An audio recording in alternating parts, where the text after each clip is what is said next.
Film chamber ఎన్నికల counting కొనసాగుతోంది. మన ప్యానెల్ ప్రోగ్రెసివ్ ప్యానెల్ మధ్య పోటీ నెలకొంది. ప్రొడ్యూసర్ సెక్టార్లో ప్రోగ్రెసివ్ ప్యానెల్ నుంచి 5, మన ప్యానెల్ నుంచి 7 గెలుపొందారు. స్టూడియో సెక్టార్లో ప్రోగ్రెసివ్ ప్యానెల్ నుంచి 14 మంది విజయం సాధించారు. ప్రొడ్యూసర్ సెక్టార్ నుంచి ప్రోగ్రెసివ్ ప్యానెల్ నుంచి 12 మంది గెలుపొందారు. తమ ప్యానెల్ను గెలిపిస్తే గనక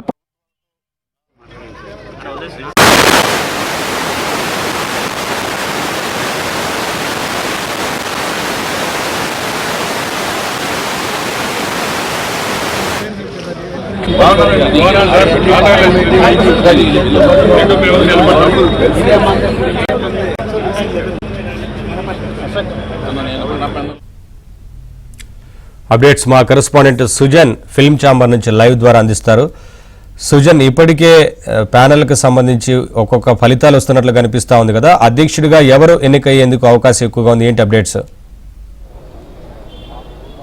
ఎస్ నవీన్, చివరి దశకు చేరుకుంది.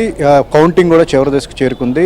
అధికారికంగా ప్రకటన ఇంకా రాలేదు, కానీ ప్రస్తుతం ఫిలిం ఛాంబర్కు సంబంధించి 4 సెక్టార్లలో ఏ ప్యానెల్కి ఎంతమంది గెలుపొందారు, ఎవరెవరు గెలుపొందారు అనే రిజల్ట్ ప్రస్తుతానికైతే మన దగ్గర ఉంది. అయితే ప్రొడ్యూసర్ సెక్టార్కి సంబంధించి చిన్న నిర్మాతల ప్యానెల్ అయినటువంటి మన ప్యానెలే ఎక్కువ హవా అనేది చూపించింది. 12 మంది ఈసీ సభ్యులకు గాను 7 మంది మన ప్యానెల్ సభ్యులకు గెలుపొందడం జరిగింది. ఇక్కడ వారి హవా గెలిపింది. అలాగే స్టూడియో సెక్టార్లో కూడా 4 ఈసీ మెంబర్స్కి గాను 3 మన ప్యానెల్ చిన్న నిర్మాతలకు సంబంధించిన ప్యానెల్ వాళ్ళే గెలిపించారు. అయితే మిగిలిన 2 ప్యానెల్స్ ఎగ్జిబిటర్స్ అలాగే డిస్ట్రిబ్యూటర్స్. ఎగ్జిబిటర్స్ ప్రధానంగా అగ్ర నిర్మాతలకు సంబంధించిన ప్రోగ్రెసివ్ ప్యానెల్లో క్లీన్ స్వీప్ చేసిందని చెప్పుకోవచ్చు. 16 మంది ఈసీ మెంబర్స్కి గాను 14 మంది ప్రోగ్రెసివ్ ప్యానెల్కి సంబంధించిన సభ్యులే గెలుపొందారు. చాలా బిగ్ నెంబర్ ఇదని చెప్పుకోవాలి 16 ఈసీ మెంబర్స్లో. అలాగే ఎగ్జిబిటర్స్ డిస్ట్రిబ్యూటర్ సెక్టార్కి సంబంధించి కూడా 12 మంది ఉన్నారు.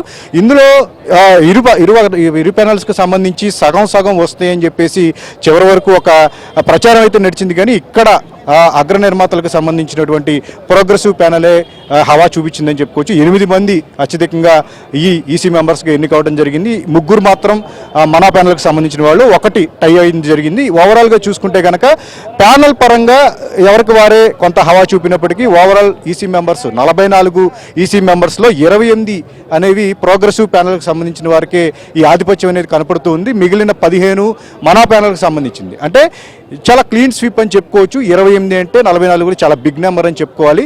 సో కంప్లీట్గా ఛాంబర్ అధ్యక్షుడు కానీ ఉపాధ్యక్షుడు కానీ అలాగే సెక్రటరీ ఈ మెయిన్ పదవులన్నిటికీ కూడా ఇప్పుడు ప్రోగ్రెసివ్ ప్యానెల్కి సంబంధించిన సభ్యుల పరిధిలోనే ఉన్నాయి. ఈ 3 పెద్ద పదవులని కూడా ప్రోగ్రెసివ్ ప్యానెల్ సభ్యులే చాలా క్లియర్గా ఎన్నుకునే అవకాశం ఉంది. అట్లాంటి చర్చలు కూడా అవసరం లేదు. సో అధికారిక ప్రకటన మిగిలి ఉంది. అయితే ఫస్ట్ నుంచి చెప్పినట్టుగానే చిన్న నిర్మాతలు వర్సెస్ పెద్ద నిర్మాతలుగా కొనసాగిన ఈ పోటీ, బరిలో దిగటం ఇదంతా కూడా ప్రచారం, నిజంగా రాజకీయ ఎన్నికలు ఎలా అయితే ఉంటాయో ఒరిజినల్గా జరిగే ఎన్నికల తరహాలోని ఈసారి చాలా ఎక్కువ కాంట్రవర్సీలు మొదలయ్యాయి. ఛాంబర్ బిల్డింగ్ చుట్టూతా కూడా రాజకీయాలు జరిగాయి. ఇరు పక్షాలు కూడా ఛాంబర్ బిల్డింగ్కి మనకు సంబంధం లేదని ఒకళ్ళంటే, ఛాంబర్ బిల్డింగ్ సినిమా పరిశ్రమకు సంబంధించిందే, దాన్ని ఒక ఐకానిక్ టవర్ లాగా నిర్మించుకుందాం అని చెప్పేసి ప్రోగ్రెసివ్ ప్యానెల్ వాళ్ళు మాట్లాడటం. సో ఈసారి ఎలక్షన్ అంతా కూడా ఛాంబర్ చుట్టూతానే జరిగింది. చాలా వరకు కూడా ఇన్ఫ్లుయెన్స్ చేయాలని చెప్పేసి ఇరుపక్షాల వారు చూశారు. అయితే కొంత ఇక్కడ ప్రధానంగా మాట్లాడుకోవాల్సింది ఏంటంటే 43% పోలింగ్ అనేది ఇక్కడ ప్రభావం చూపింది. ఎప్పుడు కూడా 50%కి పైగా ఈ పోలింగ్ జరగటం, ఎక్కువగా మన ప్యానెల్కి సంబంధించిన సభ్యులకి కీలకంగా వాళ్ళందరికీ సపోర్టివ్గా ఉండేది. అయితే ఈసారి కొంత పర్సంటేజ్ తగ్గడం అనేది ఎవరికి వస్తుంది, ఏంటి సపోర్ట్ ఎవరికి ఉంటుంది అని చెప్పేసి అనుకున్నప్పటికీ కూడా చివరికి ఓవరాల్గా progressive panel, running producers, active producers ఎవరైతే ఉన్నారో వాళ్ళ విజయంగా ఇది చెప్పుకోవచ్చు.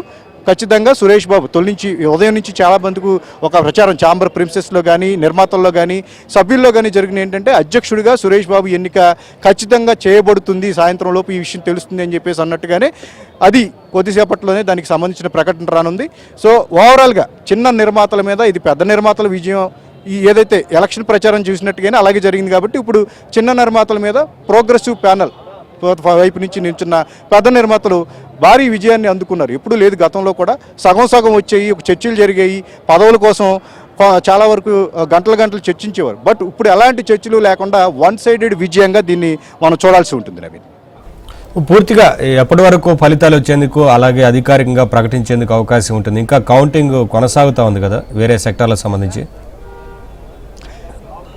ఎగ్జిబిషన్ ఓవరాల్గా డిస్ట్రిబ్యూషన్ సెక్టార్కి సంబంధించిన కౌంటింగ్ అనేది చివరి వరకు కొనసాగింది. అది కూడా అయిపోయింది. ఒక్క సభ్యుడికి సంబంధించి కౌంటింగ్ అనేది టై అవటం పట్ల దాన్ని రీకౌంటింగ్ చేయాలని చెప్పేసి అన్నారు. ఓవరాల్గా అయిపోయినట్టే. సో మరికొద్ది సేపట్లో అంటే కౌంటింగ్ పూర్తయింది.